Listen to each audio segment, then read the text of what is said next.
والا حضرت فاضل بریلوی رحمت اللہ علیہ فرماتے ہیں سونا جنگل رات اندھیری چھائی بدلی کالی ہے، سونے والوں جاگتے رہنا چوروں کی رکھوالی ہے۔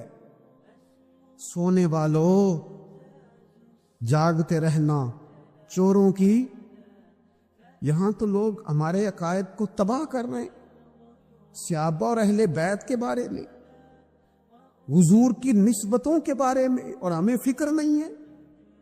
اتنی دور لے جایا جا رہا ہے، اتنا فکری انتشار۔ نہیں کہا حضرت ربیہ بن کعب کی وہ حدیث تو سارے لوگ سناتے ہیں کہ وضو کرایا کرتے تھے، تو نبی پاک نے فرمایا کچھ مانگ لے۔ انہوں نے جنت میں نبی پاک کا پڑوس ہی مانگ لیا، یہ بخاری میں موجود ہے۔ لیکن وہ والی حدیث بھی پڑھو کہ جب نبی پاک نے انہیں کہا کہ ربیہ تو مجھے وضو کراتا رہتا ہے، شادی کیوں نہیں کرتا؟ حضور نے نہیں فرمایا کہ اس کا ذاتی معاملہ ہے، میں شادی کراؤں گا، میں اس کام میں کیوں آؤں گا، شادی کیوں نہیں کرتا؟ اس کی حضور کوئی کاروبار نہیں، کوئی معاملہ نہیں، کوئی رنگ روپ نہیں، اور آپ کی خدمت سے بھی رک جاؤں گا۔ کہتے ہیں حضور خاموش ہو گئے۔ اگلے دن پھر پوچھا نکاح کیوں نہیں کرتے؟ میں نے کہا حضور نہ کاروبار ہے، نہ گھر ہے، نہ مکان ہے، نہ رنگ روپ ہے، کون رشتہ دے گا؟ جب میں یہ کہہ کے باہر نکلا نا حضور خاموش ہو گئے، تو میرے دل میں خیال آیا ربیہ تو بحث کیوں کرتا ہے؟ اور ان کو بتاتا ہے جنہیں اللہ نے سارا کچھ ہی عطا فرمایا ہوا ہے۔ حضور کہتے ہیں شادی کیوں نہیں کرتا؟ تو چپ کر کے کہہ دے محبوبہ جیسے دل کرتا ہے ویسے کر دے، تم آگے سے دلیلیں دیتا پھرتا ہے۔ نبی کو بات ہوئی، فرماتے ہیں اگلے دن میں نے ارادہ کر لیا، حضور نے اگر آج کہا تو کہہ دینا یا رسول اللہ جیسے دل لو کرے۔ میں نے وضو کرایا، میرا خیال تھا حضور یہاں روک کے کہیں گے، یہاں روک کے کہیں گے، پر حضور نے آج بات ہی کوئی نہ کی۔ میں دیر تک سوچتا رہا یہاں کہیں گے، یہاں کہیں گے، پر آج حضور نے بات ہی نہ کی۔ میں پچھتا رہا تھا کہ 2 دن موقع ملا، میں نے ضائع کر دیا۔ فرماتے ہیں وضو پورا کرا کے جب میں باہر نکلا، دروازے تک پہنچا تو محبوب نے آواز دی، بات سن۔ میں ٹھہر گیا، فرمایا شادی کیوں نہیں کرتے؟ کہتے ہیں میرا تو دل پھولوں کی طرح کھل اٹھا۔ میں نے کہا یا رسول اللہ جیسے دل کرتا ہے کرا دے۔ نبی پاک علیہ الصلوۃ والسلام نے فرمایا فلاں قبیلے کے سردار کے پاس جا، اسے کہا اپنی بیٹی کا نکاح تیرے ساتھ کر۔ کہتے میں گیا، تھوڑی دیر کے لیے توقف کیا انہوں نے، لیکن پھر وہ راضی ہو گئے۔ میں واپس آیا، سنو یہ بھی اس کا ذاتی معاملہ ہے، لیکن نبی پاک نے دیکھا جس کو ضرورت ہے میری، اس کا نکاح نہیں ہو رہا، گھر نہیں آباد ہو رہا، تو حضور نے پورا کردار ادا کیا۔ میرے محبوب کریم علیہ الصلوۃ والسلام نے حضرت حارثہ بن نعمان کو بلایا، فرمایا تیرا ایک مکان خالی ہے؟ کہ یا رسول اللہ ہاں۔ فرمایا یہ میرے ربیہ کو دے دے، اس میں رہا کرے گا، دلہن کو لائے گا۔ حضرت بریدہ اسلمی کو بلایا، فرمایا ایک کھجور کی گٹھلی کے برابر سونا چاہیے۔ یا رسول اللہ کس لیے؟ فرمایا میرے اس غلام نے اپنی بیوی کو حق مہر دینا ہے۔ حضرت سیدنا عثمان غنی کو بلایا، تیسرے صحابی، فرمایا ایک مینڈے کا بندوبست تو نے کر کے دینا ہے۔ حضور کس لیے؟ فرمایا میں نے اپنے غلام کا ولیمہ کرنا ہے، بکرے کا بندوبست کر۔ ساری تیاریاں کر کے دیں۔ حضرت ربیہ کہتے ہیں جب میں دلہن بیاہ کے گھر لایا تو میرے دوست یار رشتہ دار مبارک دینے آئے، کہنے لگے تیری کیا بات ہے، شادی بھی اعلیٰ خاندان، ولیمہ بھی، اور کھجور کی گٹھلی کے برابر حق مہر بھی۔ تو حضرت ربیہ رو پڑے، فرمانے لگے میں تو کالا کلوٹا حبشی غلام تھا، سلام بھی کوئی نہیں لیتا تھا، مجھے مبارک نہ دو، میرے مصطفیٰ پہ درود و سلام پڑھو۔ یہ سارا حضور کا کرم ہے۔ کہتے ہیں اس کا ذاتی معاملہ ہے، بھئی سارا دن تیرے ساتھ رہتا ہے، اٹھتا ہے بیٹھتا ہے، تیری نوکری کرتا ہے، تو نے کبھی پلٹ کے دیکھا ہی نہیں، تو نے کبھی اشک شوئی نہیں کی، تو نے اتنا ٹائم ہی نہیں دیا کہ تیرے کندھے پہ سر رکھ کے رو سکے، تیری توجہ ہی نہیں۔ نبی رحمت علیہ السلام دائیں بائیں والوں، آگے پیچھے والوں کا خیال رکھتے، جہاں جس کو ضرورت ہوتی حضور اس کی ضرورت میں پہنچتے، اشک شوئی کرتے، نبی پاک پیار کرتے۔ کہتے ہیں اس کا ذاتی معاملہ ہے، میں کیا کروں؟ سنو حضرت جابر بن عبداللہ رضی اللہ تعالیٰ عنہ کے جو والد تھے نا حضرت عبداللہ بن عمر رضی اللہ تعالیٰ عنہ، وہ اعلیٰ ترین احد کے شہید ہیں کہ نبی پاک فرماتے ہیں رب کریم نے خود ان سے گفتگو فرمائی ہے، خود ان سے گفتگو کی اللہ تبارک و تعالیٰ نے۔ حضرت جابر بن عبداللہ کے والد عبداللہ بن عمر احد میں شہید ہو گئے، 6 یا 10 بہنیں تھیں ان کی، قرضے چڑھ گئے، کاروبار میں نقصان ہو گیا۔ ضروری نہیں کہ کوئی آدمی دھوکے باز ہی ہو تو وہ مقروض ہوتا ہے، یہ ضروری نہیں۔ تلک الایام نداولھا بین الناس، اللہ لوگوں کے دن پھیرتا ہے، حالات تبدیل کرتا ہے۔ اب صحابی پہ کچھ شک کر سکتا ہے؟ لیکن حضرت جابر کہتے ہیں اتنا قرضہ چڑھ گیا کہ ایک ایک بال میرا قرضے میں ڈوب گیا۔ قرضے بڑے دینے تھے، مقروض آتے، تنگ کرتے۔ خود نبی کریم علیہ السلام نے فرمایا ہے کہ جو مقروض ہوتا ہے وہ قیدی ہوتا ہے، جب تک قرض دے نہیں لیتا اتنی دیر تک وہ آزاد نہیں ہوتا۔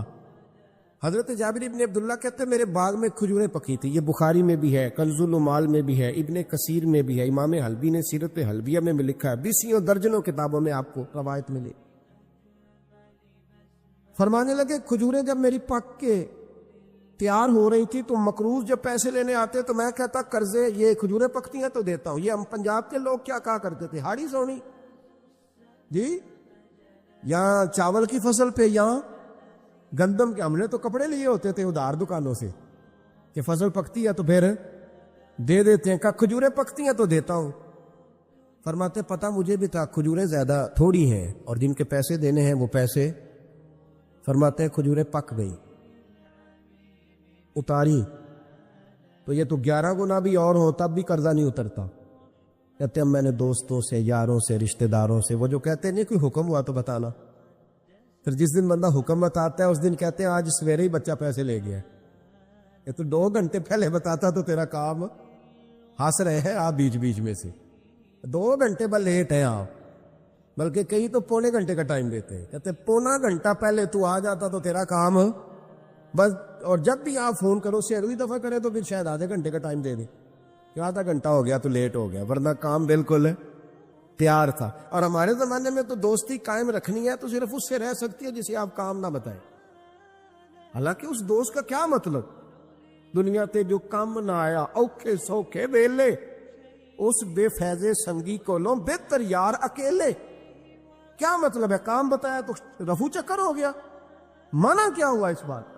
میرے رسول کائنات علیہ السلام کے صحابی کہتے ہیں سب سے کہا پر کسی نے نہ سنی، جب میں تھک گیا نا تو میں دروازہ رسول پہ چلا گیا، یا رسول اللہ یا رسول اللہ یا رسول اللہ، حضور قرضے زیادہ ہیں، کھجوریں کم ہیں، یہودیوں کے پیسے ہیں وہ مانتے نہیں، نبی پاک نے فرمایا ان سے کہو تھوڑے تھوڑے لے لیں باقی پھر دے، حضور نہیں مانتے۔ حضور کہہ سکتے تھے سلمان جاؤ بات کر کے آؤ، جاؤ بلال صہیب جاؤ، کون جاتا ہے مقروضوں کی سفارش کرنے، کہتا ہے بھائی میں نہیں بیچ میں آؤں گا، اتنے پیسے اوہ ہو، میں اپنے موبائل فون بند کر جاتے، کو پوچھے نہ۔ لیکن نبی کریم علیہ السلام نے فرمایا سنو، خود رسول پاک، خود نبی پاک نے، حضور نے فرمایا چل میں تیرے ساتھ چلتا ہوں، چل میں تیرے ساتھ چلتا ہوں، مقروض کے ساتھ، امیر کے ساتھ نہیں، اس کے ساتھ نہیں جس نے پیسے لینے ہیں، بلکہ حضور مقروض کے ساتھ، گرے ہوئے کے ساتھ چلے، چل میں چلتا ہوں۔ یہودی تک گئے، فرمایا کچھ لے لے، یہ بیچارہ دھوکے باز نہیں الجھ گیا ہے، غربت، کچھ لے لے باقی پھر دے دیں گے۔ کہنے لگا سارے ہی لینے ہیں۔ جب اس نے بات نہ مانی تو پھر یہ اللہ کے رسول ہے نا۔ اعلیٰ حضرت فرماتے ہیں میرے کریم سے گر قطرہ کسی نے مانگا، دریا بہا دیے، دوربے بہا دیے۔ یہ دوربے کیا ہوتے ہیں؟ یہ مجھے پوچھا تھوڑے دن پہلے ایک شخص نے، آپ سنتے رہتے ہیں نا شعرات و ترجمہ پوچھتے ہی نہیں نا، کبھی پوچھ لیا کریں کہ اس کا معنی کیا ہے، کبھی پرچی لکھ لیا کریں تاکہ کوئی جب آپ سے پوچھے تو یہ دوربے کیا ہے، لفظ دوربے ہے ہی نہیں، اصل میں اعلیٰ حضرت کو پڑھتے نہیں نا لوگ، تو انہیں پتہ ہی نہیں وہ بات کتنی اعلیٰ، یہ لفظ دوربے نہیں ہے۔ اعلیٰ حضرت کہتے ہیں میرے قریب سے گر قطرہ کسی نے مانگا، دریا بہا دیے ہیں، دور بے بہا دیے۔ دور علیحدہ ہے اور بے بہا، دور کہتے ہیں ہیرے کو، ایک معنی ہیرا ہے، دور بے بہا، بے بہا کی تو سمجھ آتی ہے نا، دور بے بہا دیے ہیں یعنی ہیرے بے بہا دیے ہیں اسے۔ اب سمجھ آئی یہ بات کی، دریا بہا دیے ہیں، دور بے بہا دیے ہیں، یہ معنی ہے شعر کا۔ تو جب وہ نانا مانا یہودی تو نبی کریم علیہ الصلوۃ والسلام فرمانے لگے نہیں تو پھر پورے لینے ہیں؟ کہنے لگا جی پورے لینے ہیں۔ حضور فرمانے لگے کل آ جانا، سارے دے دیں گے، پورے پیسے تیرے ملیں گے، تو آ جانا۔ حضرت جابر ابن عبداللہ کو حضور نے فرمایا کھجوریں اتار کے نا تو اپنے باغ میں ڈھیر لگا اور میں آیا۔ حضرت عمر حدیث کے راوی ہے، فرماتے ہیں بس رسول پاک چل پڑے، حضور نے کندھے پہ رومال رکھا، حضور چل پڑے۔ کوئی چٹائی نہیں بچھائی، حضرت جابر کہتے ہیں، کوئی صوفہ نہیں رکھا، وہ پھولوں کے ہار میں حضور آئے، 2-3 چکر میرے باغ کے لگائے اور کھجوروں کے ڈھیر کے پاس بیٹھ گئے۔ فرمایا بلا جس کے پیسے دینے، بلا، اب تنگی یہ داماں پہ نہ جا، اور بھی کچھ مانگ، بلا۔ فرماتے بندے کو بلایا، حضور نے فرمایا کتنے پیسے؟ حضور اتنے درہم دینار ہے۔ فرمایا کھجوریں تولتا جا اور دیتا جا۔ فرماتے میں دیتا گیا، میں نے کہا حضور اس کے پیسے پورے ہو گئے۔ حضور مسکرا کے فرمانے لگے چل 4-5 کلو کھجوریں اضافی دے دے، کوئی عرض نہیں۔ کہتے ہیں وہ بھی دے دی۔ حضور نے فرمایا بلا دوسرے کو، فرمایا اس کو بھی بلایا، تولتا گیا، دیتا گیا، حضور پورے ہو گئے۔ نبی کریم علیہ الصلوۃ والسلام نے فرمایا چل 4-5 کلو کھجوریں زیادہ دے دے۔ کہتے ہیں قرضے بھی دے دیے، 5-5 کلو کھجوریں بھی زیادہ دے دی۔ محبوب اٹھے، کچی زمین پہ بیٹھے تھے، حضور نے لباس مبارک کو جھاڑا، رومال کندھے پہ رکھا، فرمایا میں مسجد جا رہا ہوں، وہاں آ کے مجھے خبر دینا، وہاں آ کے مجھے بتلانا کہ جب میں آیا تھا تب کھجوریں زیادہ تھی کہ جب واپس گیا ہوں تب زیادہ ہے۔ وہاں مجھے آ کے اطلاع دینی ہے، بتانا ہے مجھے، وہاں آ کے میں جا رہا ہوں، مجھے بتانا ذرا وہاں آ کے۔ حضرت جابر ابن عبداللہ کہتے ہیں میں نے کھجوریں تولی، میں تھک گیا، میں تھک گیا، ڈھیر تو چھوٹا تھا پر وزن ہی بڑا نکلا۔ کہتے ہیں میں تھک گیا، جتنی دی تھی نا اس سے زیادہ تول کے باقی پڑی رہنے دی۔ میں مسجد میں گیا، ذرا لفظ سننا حدیث کے، کہتے ہیں مسجد میں گیا، جا کے عرض کی یا رسول اللہ میں تول آیا ہوں، جب آپ آئے تھے تھوڑی تھی اور جب واپس آئے ہیں تو کئی گنا بڑھ گئی ہیں۔ حضور نے پتہ کیا فرمایا؟ فرمایا یہ بات نا جو تو نے مجھے بتائی ہے، یہ بات ذرا میرے عمر فاروق کو بھی بتا، عمر بڑا راضی ہوگا، عمر کو بھی بتلا یہ بات۔ گویا نبی پاک کے معجزات کی، فضائل کی، شمائل کی باتیں جب بتائی جاتی تھیں صحابہ کے دل ٹھنڈے ہوتے۔ عمر کو بھی بتا، عمر راضی ہوں گے۔ جناب جابر ابن عبداللہ رضی اللہ تعالیٰ عنہ فرماتے ہیں میں حضرت عمر کے پاس گیا، میں نے کہا عمر میری یہ رائے تھی کہ جتنی میری کھجوریں ہیں 11 گنا اور بھی اتنی ہو تو پھر بھی قرضہ نہیں اترتا، لیکن سارے قرضے بھی اترے، 5-5 کلو کھجوریں بھی زیادہ دے دی اور پہلے سے زیادہ کھجوریں پڑی ہیں۔ تو کہتے ہیں حضرت عمر کی آنکھیں روشن ہو گئی، چہرہ مسکرانے لگا، کہنے لگا تو اب بتا رہا ہے نا، اب واپس آ کے رزلٹ سنا رہا ہے، تو صحابہ سے پوچھ لے جب نبی کریم گئے تھے تو میں نے اسی وقت کہا تھا، حضور کے جاتے ہی میں نے کہا تھا دیکھنا رب کریم جابر بن عبداللہ پر ساری ہی رحمت نازل فرما دے، اللہ ہر قسم کا کرم فرمائے گا، خیر ہی خیر ہو جائے گی، دیکھ لے میں نے پہلے بتلا دیا۔ میرے نبی پاک سلام چھوٹی چھوٹی باتوں کا خیال رکھتے، چھوٹی چھوٹی چیزوں پر توجہ دیتے، خیال کرتے کس کو کس وقت کس چیز کی کہاں حاجت ہے، اس کی وہ حاجت پوری کی جاتی، اس کا دھیان رکھا جاتا۔ حضرت جابر خود فرماتے، یہ مسلم کے لفظ ہے، فرماتے ایک دفعہ میں حضور کے ساتھ جہاد پہ گیا تھا، میرا اونٹ کمزور تھا، میں پیچھے رہ گیا۔ ہمارے یہاں شرط لگتی ہے نا، اللہ تعالیٰ خیر فرمائے، ایک بھائی گاڑی خریدتا ہے پھر دوسرا چاہے زیور بیچے اس نے بھی خریدنی ہوتی ہے، ورنہ گھر میں گھسنے کی اجازت نہیں ملتی، بہت سارے خرچے۔ یہ جو جوائنٹ فیملی سسٹم ہے نا، اکٹھے جہاں بھائی رہتے ہیں 3 4 5 6، اس کے بہت سارے خرچے ضد کی وجہ سے بڑھ جاتے ہیں، اس نے کیا ہے تو لہذا میں نے بھی، ہوتا ہے نا جی ایسے، تو پھر اس ضد میں کوئی پیچھے پلٹ کے نہیں دیکھتا کہ چلو جو پیچھے رہ گیا اس کا بھی ہاتھ پکڑے ساتھ آ جائے، توڑتے رہتے، اس میں بیچارے کئی تھک جاتے ہیں، کئیوں کے پیر دوڑ دوڑ کے سوج جاتے ہیں، بڑے مسئلے بنتے ہیں، لیکن پیچھے پلٹنے کو کوئی تیار ہے؟ اس دوڑ نے ہمیں تھکا کے رکھ دیا۔ مسلم میں ہے، جناب جابر ابن عبداللہ کہتے ہیں حضور کے ساتھ میں جہاد پہ گیا، واپس آ رہا تھا، میرا اونٹ کمزور تھا، بوڑھا تھا، بیمار تھا، سب لوگ آگے گزر گئے، میں پیچھے رہ گیا، کچھ میں پریشان رہتا تھا غربت سے، تو میں مایوس بھی تھا، ذرا پیچھے رہ گیا، پریشان تھا۔ فرماتے ہیں نبی پاک نے نا 2-3 دفعہ پلٹ کے دیکھا، ادھر دیکھو، میں نے اپنی زندگی میں بڑے لوگ دیکھے ہیں، وہ امیروں میں چلے گئے، پیچھے پلٹ کے انہوں نے غریبوں کو کبھی نہیں دیکھا کہ وہ ایک دوست ہوتا تھا ہمارا جو ماڑا ہے، غریب ہے، پلٹ کے نہیں دیکھا۔ کہتے ہیں نبی کریم علیہ الصلاۃ والسلام نا آگے گئے، سب سے آگے۔ حضور نے 2 4 5 دفعہ نا پیچھے پلٹ کے دیکھا۔ جابر ابن عبداللہ کہتے ہیں جب میں نظر نہ آیا تو میرے محبوب کا انداز کریمانہ دیکھیں، حضور اعلانیہ فرمانے لگے، بھئی مجھے جابر نہیں نظر آ رہا۔ بے خبر ہو جو غلاموں سے، وہ آقا کیا ہے، وہ آقا کیا ہے۔ یہاں ہمارے استاد جب یہ حدیث پڑھا رہے تھے نا، یہ حدیث پڑھا رہے تھے تو اچانک رونے لگ گیا۔ میں نے کہا حضور کیا ہوا، رو کیوں پڑے؟ تو کہنے لگے یار سوچتا ہوں جو محبوب جہاد سے واپسی پر اپنے غلاموں کو نہیں بھولے، وہ میدان محشر میں کیسے بھول جائے؟ وہ وہاں بھی پوچھیں گے فلانا کدھر گیا، فلانا کدھر گیا، ایک ایک کا نام لیں گے، حضور نام لیں گے ہماری موج بن جائے گی۔ نبی کریم نے پلٹ کر کے دیکھا، جابر نہیں نظر آ رہے۔ حضور ان کا اونٹ کمزور ہے، پیچھے رہ گئے۔ حضور نے یہ نہیں فرمایا کہ ذرا آہستہ کرو ساتھ، یہ نہیں فرمایا، بلکہ نبی پاک نے فرمایا تم چلو۔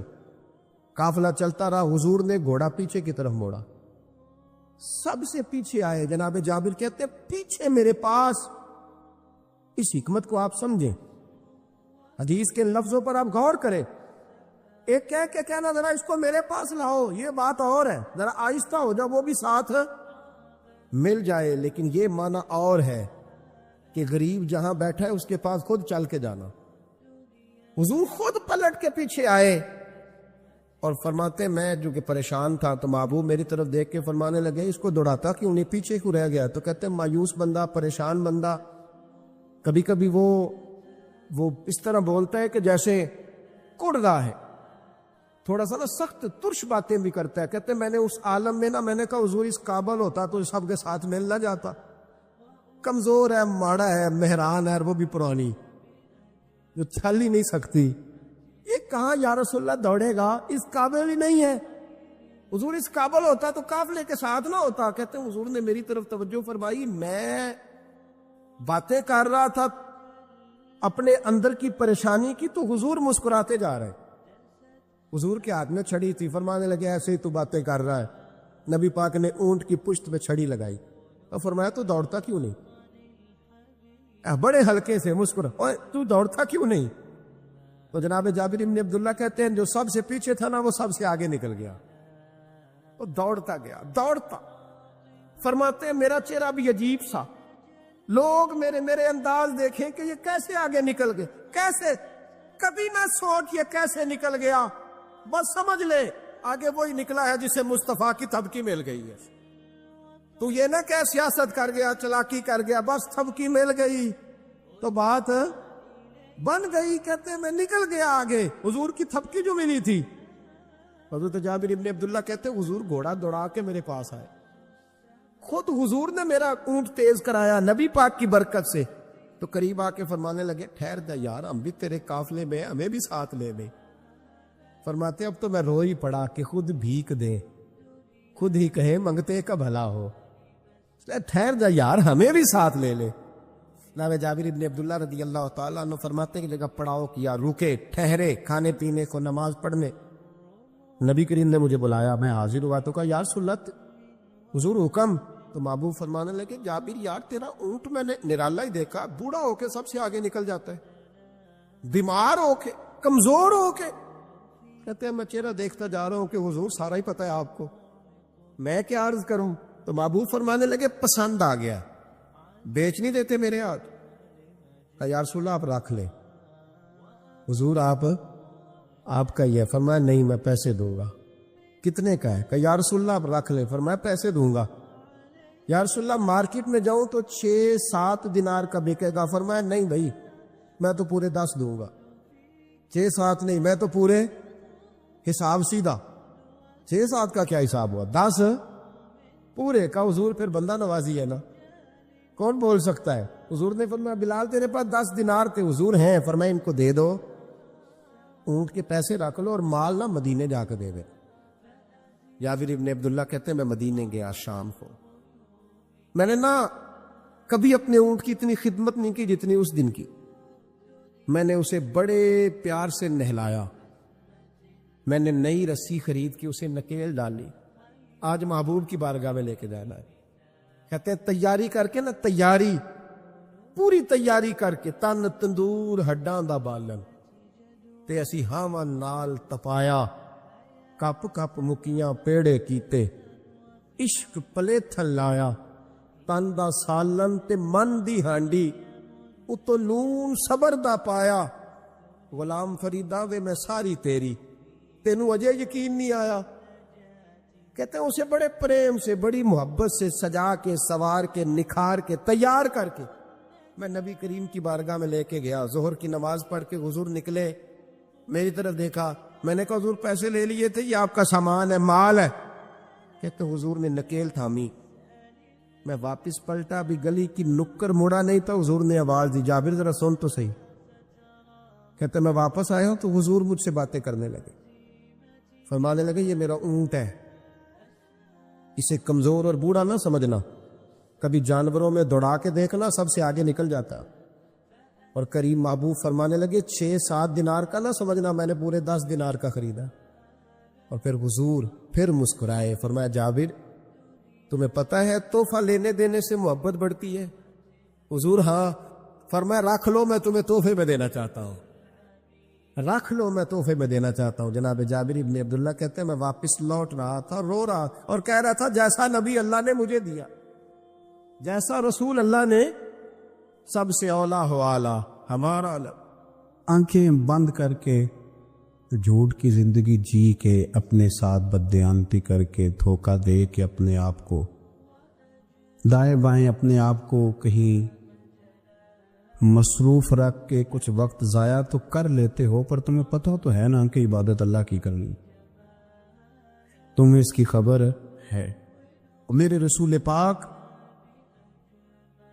علیہ وسلم نے فرمایا بندہ اللہ کے سب سے قریب اس وقت ہوتا ہے جب وہ سجدے کی حالت میں ہوتا ہے۔ کس کے قریب ہوتا ہے؟ اللہ کے سب سے قریب ہوتا ہے، وہ بڑا نیڑے ہے رب کے، بڑا قریب ہے، اس لیے کہ وہ حالت سجدہ میں، وہ جب سجدے کرتا ہے نا، اس کی بارگاہ میں جب جھک جاتا ہے۔ آپ ذرا سجدے کی کیفیت دیکھیں نا، زبان بھی یہاں ہے، آنکھ بھی یہاں ہے، کان بھی، عقل بھی ساری، اس نے سارا کچھ رکھ دیا سجدے۔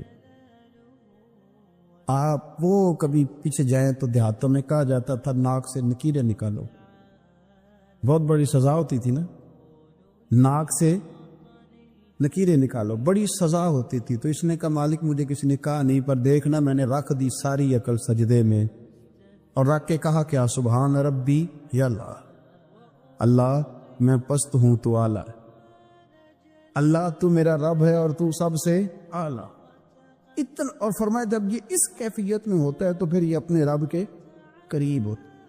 میرے نبی کریم علیہ الصلاۃ والسلام نے مصلی سے دل لگانے کا درس دیا، حضور نے توجہ دلائی، صحابہ اس ذوق کے حامل لوگ تھے، وہ کوشش کرتے تھے۔ جناب صدیق اکبر رضی اللہ تعالیٰ عنہ کا عبادت کا مزاج ہمیشہ قائم رہا۔ حضرت عمر فاروق ساری رات اللہ کے حضور کھڑے رہے۔ حضرت عثمان غنی رضی اللہ تعالیٰ عنہ عشاء کی نماز پڑھ کے 2 رکعتوں کی نیت باندھتے تھے، 15 سپارے پہلی رکعت میں پڑھ دیتے اور 15 سپارے قرآن مجید کے دوسری رکعت میں پڑھ دیتے۔ آپ نے نا حضرت عمر فاروق کے وصال کے بعد ان کی ایک بیوہ سے نکاح کیا، حضرت عثمان غنی نے نکاح کیا۔ وہ خاتون آپ کے نکاح میں آئیں تو عرض کرنے لگی امیر المومنین میرے لیے اعزاز تو بہت ہے کہ میں امیر المومنین کی بیوہ تھی تو امیر المومنین کی منکوحہ ہو گئی ہوں، لیکن حضور نہ تو میں جوان ہوں کہ میرے اندر رغبت ہوتی اور نہ میں اب اس قابل ہوں کہ کوئی خدمت کر سکوں، میرے ساتھ نکاح کی وجہ کیا بنی؟ عثمان غنی رو پڑے، فرمانے لگے میں نے عمر فاروق کو مسجد میں اپنے رب سے ڈرتے ہوئے دیکھا، میں نے اسے روتے ہوئے دیکھا، عدل کرتے دیکھا، انصاف کرتے دیکھا، امت کی خیر خواہی کرتے دیکھا۔ تمہارے ساتھ نکاح اس لیے کیا ہے کہ تم مجھے یہ بتاؤ کہ عمر فاروق گھر کے اندر اپنے رب کو کیسے راضی کرتے، گھر کے اندر کیسے راضی کرتے تھے، وہ طریقے بتلاؤ، تم بتاتی جانا اور میں بھی اسی طرح گھر میں عبادت کروں۔ جس گھر میں اللہ کا ذکر ہوتا ہے وہ گھر زندوں کا ہے،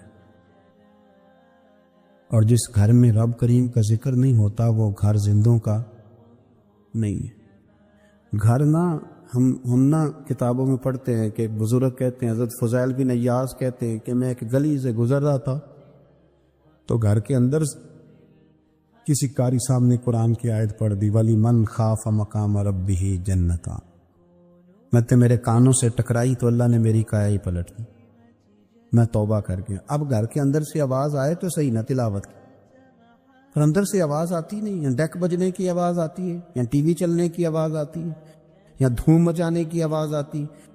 عبادت کا وہ جو خاص شوق تھا، وہ جو حسن تھا، وہ جو توانائی تھی، وہ جو بات۔ ایک جگہ پہ ہم بیٹھے تھے تو وہاں ایک صاحب آئے اور انہوں نے آتے ہی کہا کہ مہربانی کریں ذرا مجھے مصلی دے دیں، میرے نہ کچھ نفل رہ گئے۔ تو میں نے وضو کر لیا تو کوئی مصلی مل جائے، مصلی انہیں دے دیا گیا، وہ مصلی لے کے چلے گئے تو پیچھے ایک صاحب نے تبصرہ کیا کہ انہوں نے کتنا ریاکار بندہ ہے، لوگوں کو دکھا رہا ہے کہ میں نفل پڑھتا ہوں، ہے کوئی بات کرنے والی؟ میں نے اسے کہا تو مہربانی کرنا، اس طرح کی ریاکاری تو بھی کر، پکڑ مصلی اور جا تو بھی تھوڑی ریاکاری کر کے آ، اٹھ ذرا شکر کر، کوئی یہ ریاکار بھی ملا ہے، کوئی نفل پڑھ کے ریاکاری کر رہا ہے۔ اللہ کا میں کہتا ہوں کو پڑھے تو صحیح نہ، یا یہ کوئی دور ہے نفل پڑھنے کا؟ اس میں تو لوگوں کا مزاج ہی نہیں، طبیعت ہی نہیں۔ میں نے کہا چل مہربانی کر یہ دے مصلی اور تو بھی جا تھوڑی سی ریاکاری کرو تو صحیح نا، مزاج ہی نہیں، ذوق۔ جمعے کی نماز پڑھ کے یوں دنیا بھاگتی ہے، او ہو پتہ نہیں کون سی پیچھے آگ تھی جو بجھائی جائے گی، اور آج تک لوگ مسئلہ پوچھ رہے ہیں کہ جمعے کی بعد والی سنتیں کتنی ہوتی ہیں۔ میں نے کہا کتنے سال ہو گئے جمعہ پڑھتے، کتنے سال ہو گئے، ابھی تک سنتوں کا نہیں پتا، ابھی تک نہیں علم کے پہلے کتنی رکھتے ہیں اور بعد میں کتنی رکھتے ہیں۔ فجر کی سنتیں کب پڑھنی چاہیے؟ سنو فجر کی سنتوں کے بارے۔ میرے رسول کریم سید عالم صلی اللہ تعالی علیہ وسلم سے ایک صحابی نے پوچھا تھا، حضور میری فجر کی سنتیں رہ گئیں یا رہ جاتی ہیں تو حکم کیا ہے؟ کیا انداز ہے حضور کا؟ بخاری مسلم کے لفظ سنو، حضور سید عالم صلی اللہ علیہ وسلم فرمانے لگے، اس نے کیا پوچھا تھا؟ حضور جواب کیا دیتے؟ فرمایا فجر کی سنتیں کبھی نہ چھوڑنا، فجر کی پہلی 2 سنتیں کبھی نہ چھوڑنا۔ یا رسول اللہ صلی اللہ تعالی علیہ وسلم میری رہ گئی ہیں، رہ جاتی ہیں۔ فرمایا فجر کی 2 سنتیں نہ چھوڑنا، فرمایا فجر کی پہلی 2 سنتیں مجھے دنیا اور دنیا کے اندر جو کچھ ہے وہ سب سے زیادہ پیاری ہے۔ فجر کی 2 سنتیں دنیا اور دنیا میں جو کچھ ہے مجھے وہ سب سے زیادہ پیاری ہے، اس لیے فجر کی سنتیں نہ چھوڑ۔ اپنا ذوق، اپنی طبیعت، ہم نے نا ذوق غلط بنا لیا۔ اگر 20 بندے کہہ بھی دیں گے تو نے بڑی شاندار تلاوت کیا تو کیا اس سے بنے گا؟ 100 بندہ کہہ بھی دے تیری کیا بات ہے، کیا بات ہے نعت خاں کی، کیا بات ہے علامہ صاحب کی، پیر صاحب، پیر مہر علی شاہ صاحب رحمت اللہ علیہ۔ آپ تشریف فرماتے تو آپ کے ایک ہی بیٹے بابو جی جن کو کہا جاتا ہے، جس دن صاحبزادے پیدا ہوئے تو خادم نہ وہاں سے نکلا۔ ان لوگوں کے شوق اور طرح کے تھے نا، تو ان کی توجہ بھی اپنے شوق کی طرف رہتی، تو خادم نکلا اندر سے، پیر صاحب مبارک ہو، پیر صاحب مبارک ہو، پیر صاحب مبارک ہو، پیر صاحب مبارک ہو، شور کر رہا ہے۔ تو پیر صاحب کو وجد ہو گیا، اللہ اکبر، اللہ اکبر، اللہ، کیا ہوا؟ کس چیز کی مبارک دے رہے ہو؟ اس کی حضور اللہ نے بیٹا دیے۔ تو آپ فرمانے لگے اچھا حضور آپ کیا ہوا، آپ تو پریشان ہو گئے۔ فرمانے لگے جب تو نے 3 دفعہ کہا نا مہر علی کو مبارک ہو، تو میں سمجھا تھا شاید تجھے کسی نے بتا دیا ہے کہ مہر علی سے اللہ راضی ہو۔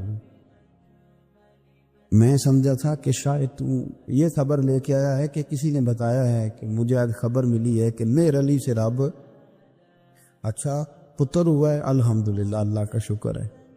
پر میرے لیے مبارک کا دن وہ ہوگا جب میرا رب کہے گا کہ میں مہر علی سے راضی، میرے محبوب کہیں گے کہ میں مہر علی سے۔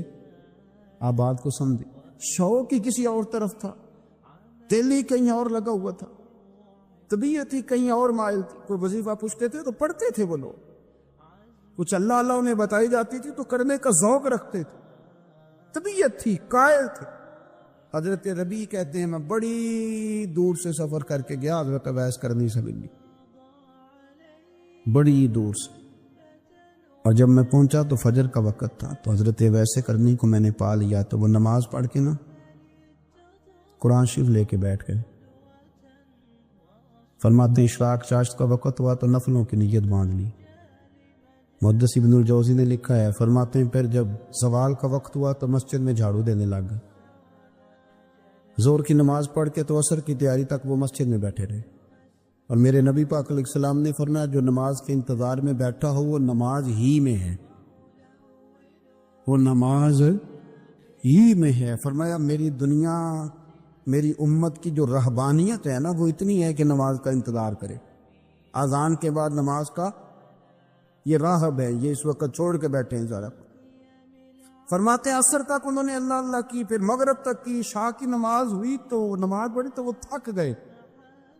اب مجھے وہ فارغ ہوں مصلی چھوڑے تو میں ملاقات کروں نا، کہ آپ حیران نہ ہو کہ اتنی دیر بندہ کیسے اللہ اللہ کر، ہم نے کی نہیں نا اس لیے ہم پریشان ہیں۔ جو عادی ہوتے ہیں وہ کر بھی لیتے ہیں، وہ یہ کام، میری بات کو سمجھ آ رہی ہے؟ جب جاتے ہو کسی دفتر میں تو 8 گھنٹے کھڑے رہ لیتے ہو نا، مجبوری ہوتی ہے تو کھڑے رہا جا سکتا ہے۔ پاسپورٹ کا دفتر،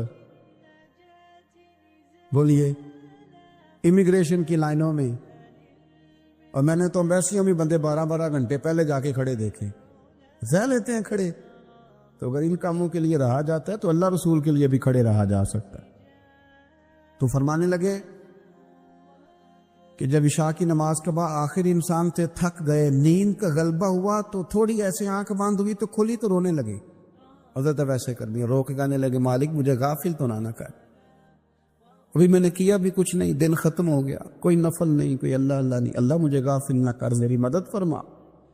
فرماتے ہیں جب وہ روئے تو میرے ساتھ جو شخص تھا میں نے کہا اٹھو چلیں، کہنے لگا حضور ملنا نہیں، فرمایا جو میں لینے آیا تھا وہ مجھے مل گیا ہے، جو میں ان سے سیکھنے آیا تھا وہ مجھے نصیب ہو گیا، اب اور میں نے کیا لینا، ختم ہو گئی بات، اٹھو چلیں۔ اللہ کے بندوں نے حضرت ربیعہ بن کعب اسلمی رضی اللہ تعالیٰ عنہ فرماتے ہیں، کہتے ہیں جب بنو قریظہ اور بنو نذیر یہودیوں کے ساتھ حضور علیہ السلام نے جنگ کا اعلان فرمایا تو وہ دشمن ہو گئے، ہمیں خطرہ تھا کہ وہ رات کو کہیں محبوب کو تکلیف نہ دیں، تو کچھ لوگ نا تلواریں لے کے نبی پاک کے دروازے پہ پہرے داری کرتے تھے۔ گن مین رکھنا حرام نہیں، اگر کسی کو واقعی خطرہ ہو تو اس کے لیے سنت بھی ہے۔ حضرت علی المرتضیٰ تلوار لے کے حضور کے گھر کا پہرا دیتے تھے۔ حضرت ربیعہ بن کعب اسلمی رضی اللہ تعالیٰ عنہ فرماتے ہیں کہ رات میری ڈیوٹی تھی کہ میں حضور کے گھر کا پہرا دوں گا، تو فرماتے ہیں میں باہر سن رہا تھا، ساری رات ہی میرے نبی پاک نے اللہ کی تسبیح پڑھی، ساری رات، کبھی تسبیح، کبھی تحلیل، کبھی تحمید، کبھی تکبیر، ساری رات۔ فرماتے ہیں ساری رات حضور پڑھتے رہے اور ساری رات ہی میں سنتا رہا، مجھے اونگ آ گئی، میری آنکھ لگ گئی، حضور ابھی پڑھ رہے تھے، میں تھک کے سو گیا۔ اور فرماتے ہیں جب میری آنکھ دوبارہ سے کھلی تو میرے کانوں میں پھر کوئی چیز گونجی، تو میں نے کان لگایا تو میرے حبیب ابھی بھی اللہ کو یاد کر رہے۔ ساری رات حضور رب کی عبادت کرتے، اسی لیے تو کہا یا ایھا المزمل قم اللیل الا قلیلا، حبیب ساری رات تو نہ جاگا تھا، تھوڑا آرام بھی کر لیے گا۔ میرے بھائی اپنا مصلی، اپنی عبادات، اپنے وظائف، اللہ اللہ جو آپ نے کسی سے سیکھی ہے اس کو کبھی کمزور نہ ہونے دیں۔ شجرہ شریف جو کسی بزرگ سے آپ لے لیتے ہیں تو کیا رسم ہے کوئی؟ اس پہ کچھ لکھا ہوتا ہے، وہ پڑھنے کے لیے دیا جاتا ہے، اس پہ لکھا ہوتا ہے کہ یہ اللہ اللہ آپ نے کرنی ہے۔ انسان پر اگر کوئی شخص نیکی کر دیتا ہے، احسان کر دیتا ہے، تو انسان اس کے سامنے پھر گردن نہیں اٹھا سکتا، یار یہ میرے مشکل وقت کا دوست ہے، اس نے میرے ساتھ نیکی کی، کبھی بھی گردن نہیں اٹھائے گا، جھکا کے رکھے گا۔ تو اگر عام کوئی نیکی کر دے تو اس کے سامنے انسان کبھی گردن نہیں اٹھاتا، تو جو رب ساری نعمتیں عطا فرمائے، جو کہے کہ تیری تخلیق میں نے کی، تجھ سے پہلوں کو بھی پیدا میں نے کیا، تیرے لیے زمین کا بچھونا بھی میں نے بچھایا، آسمان کی چھت بھی میں نے لگائی، تیرے لیے زمین سے ساری اناج کو، پھل کو، کھیتیوں کو نکالا بھی تیرے لیے۔ اب تو اس طرح کر کہ تو میری عبادت کر، تو میری بارگاہ میں جھک جا۔ بہت سارے نشے لوگوں کو لگے ہوئے ہوتے ہیں، ہر آدمی کوئی نہ کوئی نشہ کرتا ہے، کوئی دولت کا کرتا ہے، کوئی شہرت کا کرتا ہے، کوئی اپنی تعریف کا نشہ کرتا ہے، دو چار لوگوں سے تعریف سن کے مطمئن ہو جاتا ہے۔ ناراض تو نہیں ہو گیا اس جملے سے؟ آپ کرتے ہیں لوگ دولت کا نشہ، یہ جب نقصان ہوتا ہے تو بندے بیمار نہیں ہو جاتے؟ پیسے ڈوب جاتے ہیں تو لوگ بیمار نہیں ہو جاتے؟ تو اس کا مطلب یہ ہوتا ہے کہ نشہ ٹوٹ گیا ہے۔ اب بہک ہوئے ہیں نا تھوڑے سے تو کانپتے ہیں، تڑپتے ہیں، پریشان۔ نشہ ہی اسی طرح ہی کرتا ہے نا، نہیں ملتا تو پریشان ہوتا ہے۔ یہ سارے نشے ہیں، مختلف قسم کا نشہ۔ اب مانتے نہیں اس بات کو، تسلیم نہیں کرتے، کیونکہ تسلیم کرنا بڑا مشکل کام ہے۔ اس کے لیے تو بڑی ساری چیزیں جو ہے وہ دبوچ کے اور بڑی سارے رستے پھلانگ کے آنا پڑتا ہے، تو بڑا مشکل ہے ماننا، ورنہ کرتے ہیں ہم، ہمارا مزاج ہے۔ یہ گھومنے پھرنے کا، دنیا دیکھنے کا بھی ایک نشہ ہے، یہ بہت ساری باتیں کرنے کا بھی ایک نشہ ہے، گپ شپ کا بھی ایک نشہ ہے۔ دو چار لوگوں کی جب تک پگڑیاں نہ کھول لیں، بعض لوگوں کو نیند نہیں آتی، یہ غیبت کا، چغلی کا، بددیانتی کا، یہ بھی ایک نشہ